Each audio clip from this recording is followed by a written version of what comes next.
Okay, video overview for 2.1 definite integrals. So definitely look at page 193, and what I've copied up here is the defining notes of how do you work out a definite integral. And this is just a screen grab from good old Infinity Plus One PowerPoint here, which is awesome. Okay, so yeah, nice colorful graphics. But yeah, if we look at page 193 up here, there it is. And so the definition, you are evaluating the area under the curve or the integral between two limits, a lower limit, which we say is the bottom one, and the upper limit, we put the value at the top there. Now, a, b, yeah, the lower a, next one b, and basically you integrate and then you substitute in the values, and you do the upper limit and then subtract the lower limit. It's just how you do it.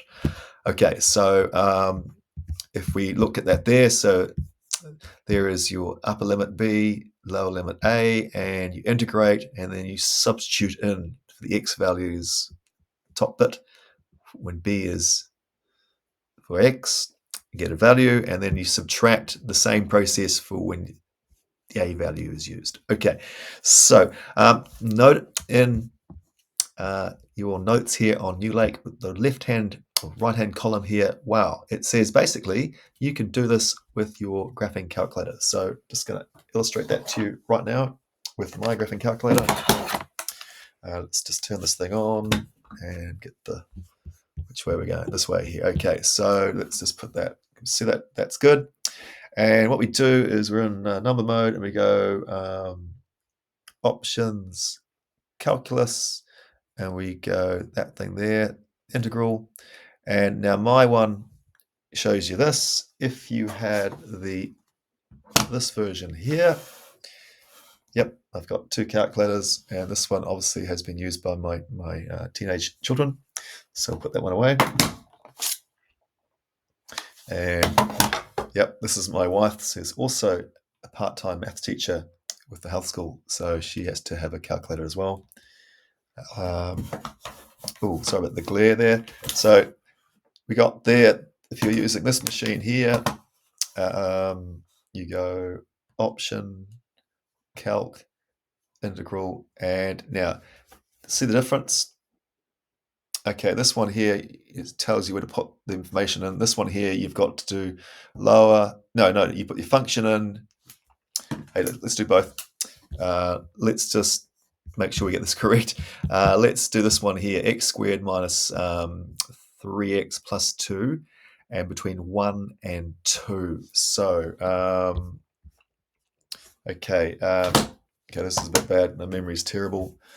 Excuse me, we're going to write this down. We're going to say, there it is, x squared minus 3x plus 2, integrate between 1 and 2 of dx. Okay, so that's what we're trying to do. And let's now plug this onto this machine here.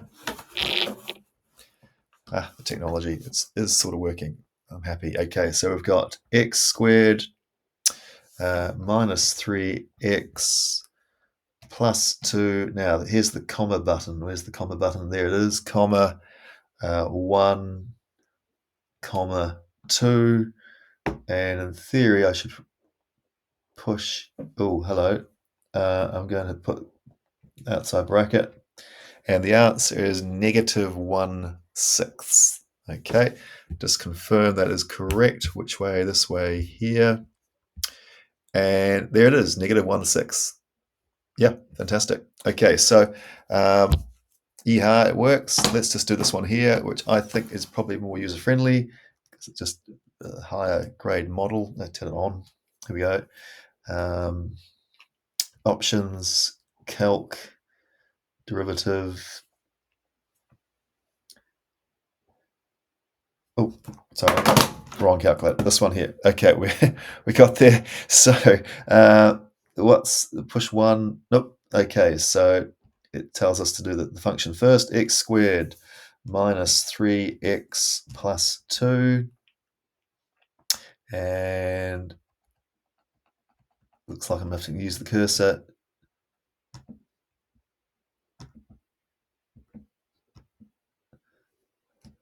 One, got there.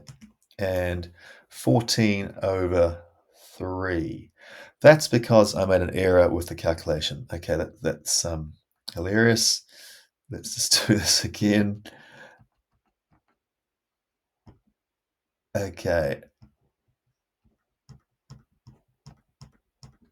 It's only as intelligent as what you make it. Okay, that looks better. And thank you. So there we have it. Obviously, type things in correctly. And you notice it was a bit of a fiddle for me getting those 1 and 2 in there. So practice. And what you're basically seeing here is a very powerful way of confirming the integral. Now, where it's going to get more interesting in the actual assessment is you won't possibly be given nice numbers 1 and 2. This one here could be 2m, and this could be m just on its own. And you have to do the algebra and plugging into m and then seeing, and you might be told that is equal to 14 or something.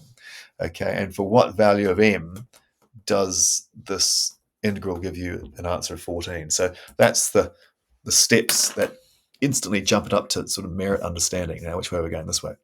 Okay, so hopefully you will get some practice on that.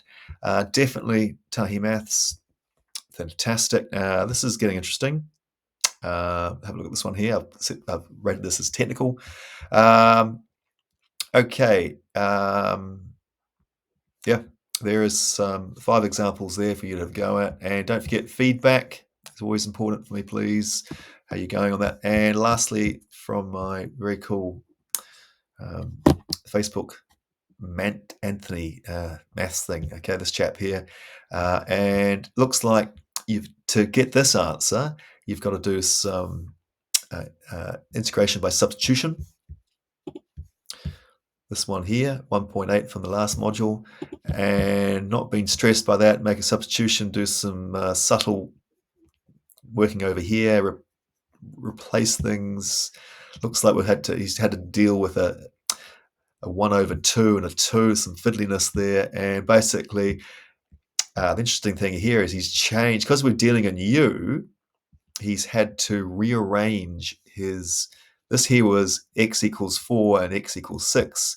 So basically the new values come to be, this one here turns out to be a 5, and this one here turns out to be a 1. So if you're integrating in terms of U, you need to change your limits of integration. Yeah, what you've said, this basically says when x equals 4, this is x equals 6.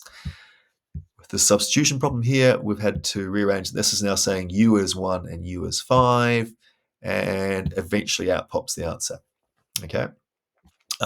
Just as a wee little task, let's see if we can do this problem using your graphing calculator, because it should in theory be straightforward. So I'm just going to write it down, so because my memory is pretty bad. 4, 6, 13, 2x minus 7 squared dx. Okay, so that is our challenge. Can we put this onto here? And can we get an answer which is 26 over 5 there? So let's option, calc, derivative function. Nope. Okay, so I'm going to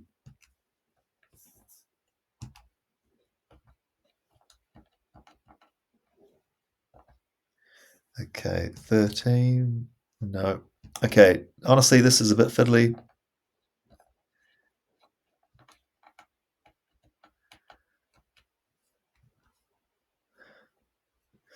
Yep. Sorry about this, is taking longer. Got it. Okay, 13 and divide by bracket 2x minus 7 close bracket squared. That should work. Enter. And look at that, 26 over 5. Boom.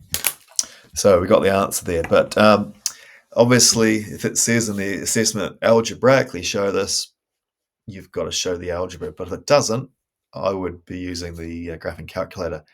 as a backup option.